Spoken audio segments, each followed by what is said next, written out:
설교를 시작하기 전에 한번 이런 질문 한번 드려보면 어떨까 생각해 보는데요. 뭐 어려운 질문 아니고요. 너무너무 쉬운 질문인데 그냥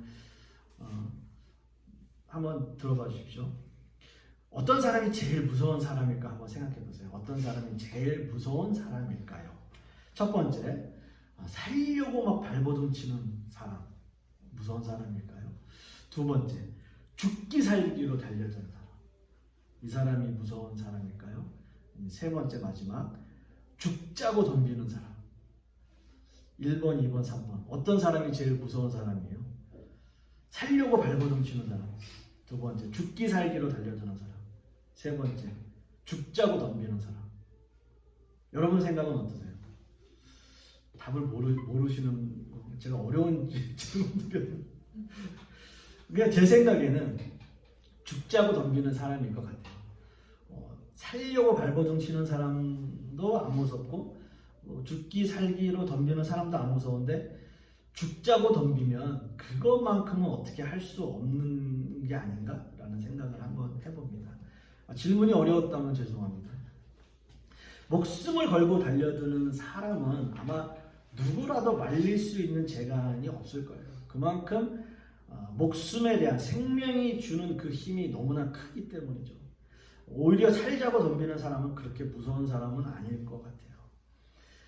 얼마 전에 요즘은 이제 터키라고 안 하고 튀르키예라고 이름이 바뀐 나라인데, 튀르키예 지진이 엄청나게 크게 일어나가지고 엄청난 인명 피해가 있었습니다. 정말 우리가 생각할 수 없는, 상상할 수 없는 사람들이 많이 죽었는데요.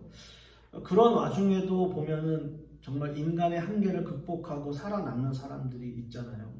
그렇게 매몰됐을 때 골든타임이 며칠인데 그 며칠을 훌쩍 넘어서서도 살아남는 사람들을 보면 참 많은 사람들에게 감동을 주고 기쁨을 주는 그러한 일도 있었지만, 또 그렇게 소중한 생명과 목숨도 어떻게 보면 전혀 예상치 못한 상황에서 잃어버리는, 그냥 정말 너무 쉽게 생명이 꺼져버리는 그런 일들도 비일비재하게 세상 가운데서는 일어나고 있습니다. 아무튼 서론이 너무 길었죠.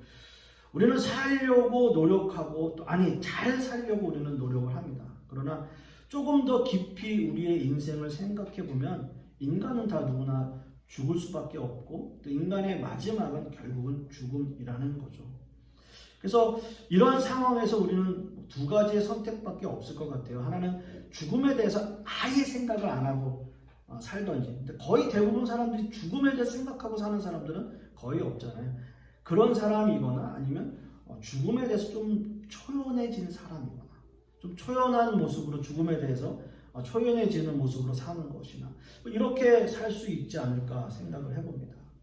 오늘 우리가 함께 읽은 본문 안에서도 바울 사도는 뜻밖의 이런 말씀을 하세요. 11절 말씀을 다시 보시면, 예수를 죽은 자 가운데서 살리신 이의 영이 너희 안에 거하시면 그리스도 예수를 죽은 자 가운데서 살리신 이가 너희 안에 거하시는 그의 영으로 말미암아 너희 죽을 몸도 살리시리라 라고 말씀합니다.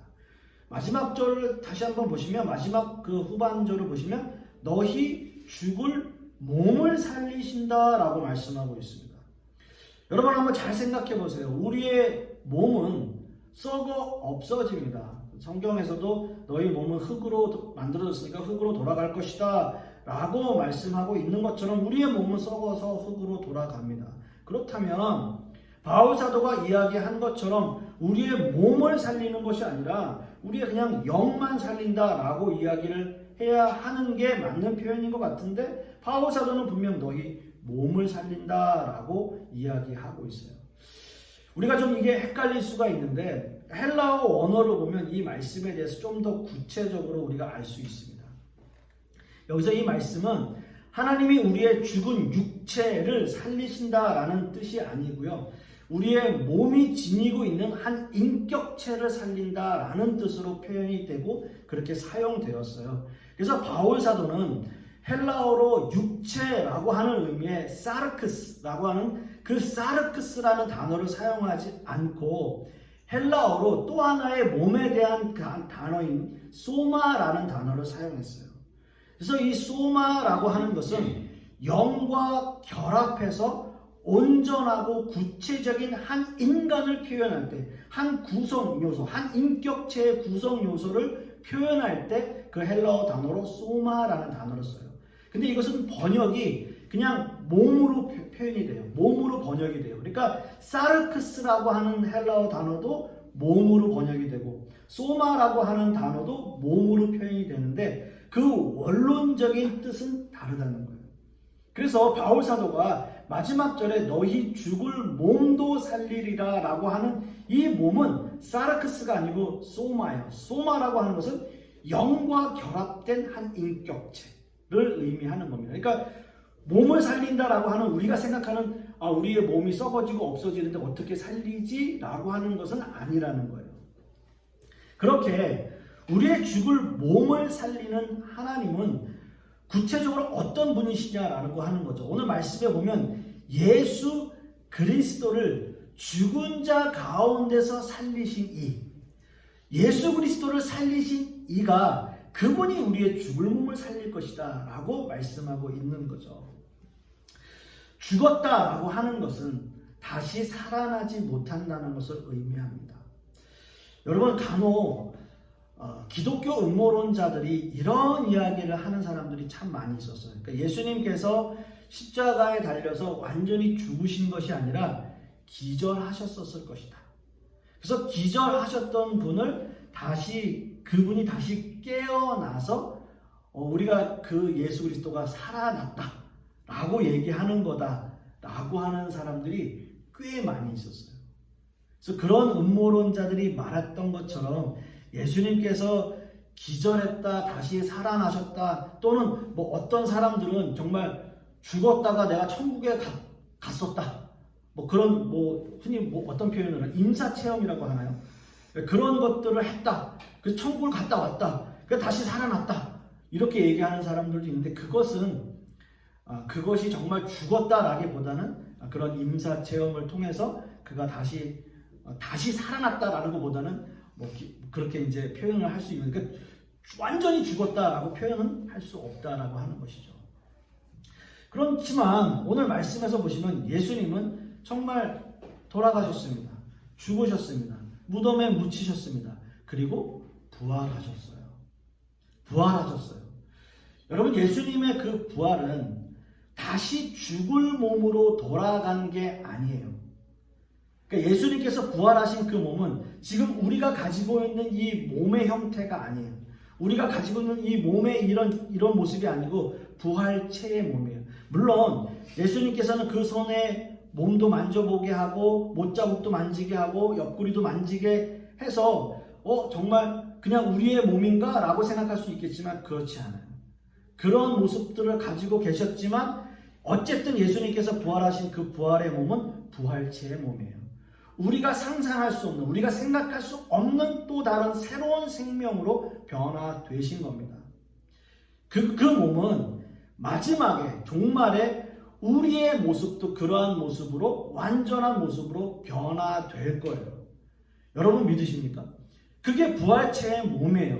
그래서 바울은 예수님을 죽은 자 가운데서 살리신 그 하나님이, 그 부활체의 몸을 입으신 그 하나님이 우리의 몸도 그렇게 살리실 것이다. 예수님께서 변화하신 그 모습으로 살리실 것이다 라고 과감하게 선포한 거예요. 바울 사도가 이상한 말 한 거 아닙니다. 안 될 말 한 거 아닙니다. 예수님께서 그렇게 부활하셨잖아요. 예수님께서 그 부활체의 몸을 입으셨잖아요. 너희들도 그렇게 입을 것이다. 너희들도 그 몸으로 살아날 것이다. 그 소마, 얘기하는 그 모습으로 살아날 것이다. 왜요? 예수님께서 그렇게 먼저 살아나셨으니까. 예수님께서 그렇게 보여주셨기 때문이에요.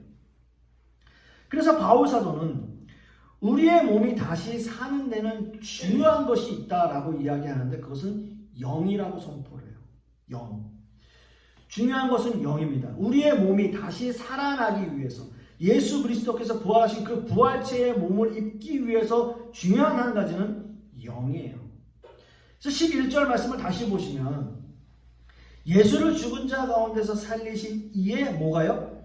영이 너희 안에 거하시면, 그 영이 우리 안에 거하면 그리스도 예수를 죽은 자 가운데서 살리신 그분은 바로 하나님이십니다. 너희 안에 거하시는 그의 영으로 말미암아, 우리 안에 있는 그 영으로 말미암아 너희 죽을 몸도 살리시리라 라고 말씀하시는 겁니다. 자, 하나님은 바로 그 영으로 말미암아서 우리의 죽을 몸을 살리신다라고 말씀하십니다. 하나님의 영을 통해서 우리가 생명을 얻는다는 뜻이에요. 하나님의 영이 우리 안에 거하고 있기 때문에 우리가 생명을 얻는다는 거예요. 하나님의 영이 우리 안에 있기 때문에 우린 부활체의 몸을 입어요. 우리는 마지막에 그렇게 변화될 거예요. 그런 뜻이에요. 자, 우리가 신앙생활 하면서 이런 영, 성령, 예를 들어서 방언, 신유, 휴거, 천국 이런 단어를 접할 때 뭔가 좀 그 단어들이 나랑 정말 연관이 있을까? 나랑 어떤 깊은 관계가 있을까? 그런 단어를 접할 때마다 나는 좀 그런 스타일은 아닌데 라고 이야기하고 생각할 때가 참 많아요. 사실은 저도 그런 부류 중에 한 사람이에요. 어떤 분들은 보면, 또 어떤 목사님들은 보면, 또 어떤 성도님들은 보면 완전히 자기는 그런 영적으로 막 민감해져 있고 교회 안에서도 자기는 뭔가 좀 특이한 그런 능력을 가지고 있는 사람인 것처럼 행동하는 사람들이 있어요. 그래서 무슨 말만 하면 아멘, 할렐루야, 아멘, 할렐루야. 또 그런 목사님들은 목소리도 변조시켜요. 할렐루야도 그냥 할렐루야가 아니에요.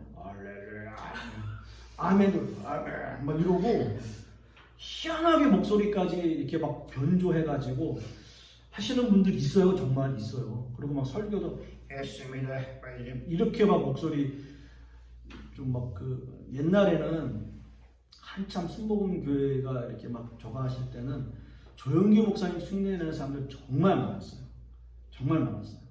하여튼 뭔가 그분들의 그런 어떤 영적인 능력들을 담고 싶어서인지 아니면 자기가 그런 능력을 가지고 있다고 생각하는 사람들이 어찌됐든 그렇게 모습을 하고 말하고 이런 사람들이 참 많았습니다. 정말 우리 안에 성령이 거하신다, 우리 안에 성령이 계신다 라고 하는 것은 과연 무슨 뜻일까요? 우선 중요한 것은 영이라고 하는 것은 우리의 눈으로 볼 수 없고 손으로 만질 수 없기 때문에 우리가 체감하고 느끼기가 어렵다는 거예요. 영이라고 하는 것이. 그러나 성경에서 이야기하는 성령, 영이라고 하는 헬라어 단어는 푸뉴마라고 이야기하는 이 단어는 영은 보이지는 않지만 명백하게 존재하고 있다라고 하는 거죠. 그러니까 영은 우리가 볼 수 있고 만질 수 있고 느낄 수 있는 것이 아니지만 그 영의 존재는 항상 명백하게 존재한다. 그래서 성경에서 이렇게 비유를 해요. 바람이 부는 것이 보이지는 않지만 바람을 통해서 그 나무가 흔들리는 모습을 보고 바람이 부는구나, 바람이 부는 현상이 일어나는구나 라고 우리가 느끼고요. 그렇기 때문에 그 모습을 보고 바람이 존재한다라는 것을 우리가 인식해요. 그렇잖아요? 나무가 흔들리는 모습을 보고 바람이 부네 라고 우리가 알고 있는 것처럼 영의 인식도 그렇다는 거예요. 하나님은 영은 보이지 않지만 하나님의 영이 우리 안에서 일으키는 현상들이 있어요. 그것을 느낄 수 있는 그런 현상들이 우리 안에 있다는 거예요. 우리가 느낄 수 있는 영적 현상의 가장 절정인 것은 우리가 얼마나 예수 그리스도 안에서 복음적으로 변해가느냐라고 하는 거죠. 바울 사도가 고린도후서 4장 6절 말씀에서 이렇게 이야기합니다.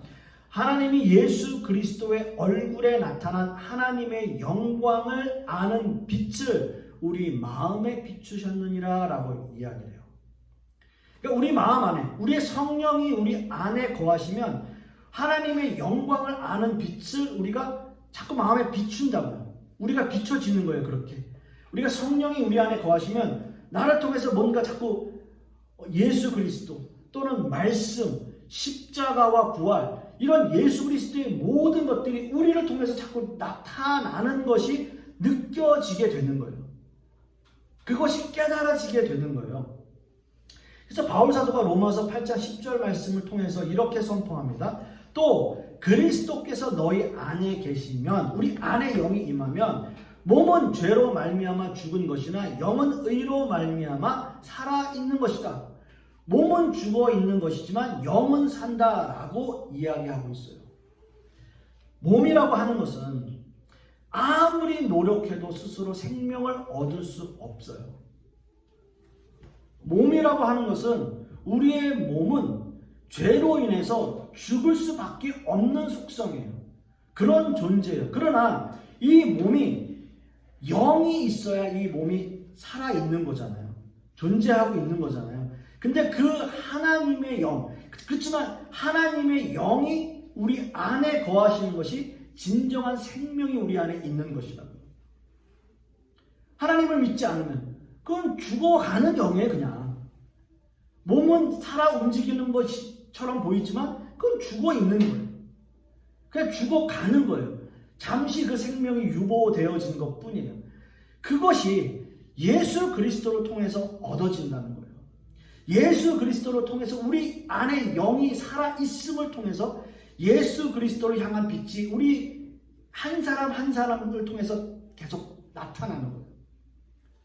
자, 여러분, 마지막으로 이런 질문을 한번 드려볼게요. 사랑하는 성도 여러분, 우리는 예수 그리스도를 진실되게 믿고 있나요? 우리는 정말 예수 그리스도를 진실한 마음으로 믿고 있나요? 여러분, 정말 예수 그리스도께 가깝게 가기 위해서 열심으로 노력해 보신 적이 있나요?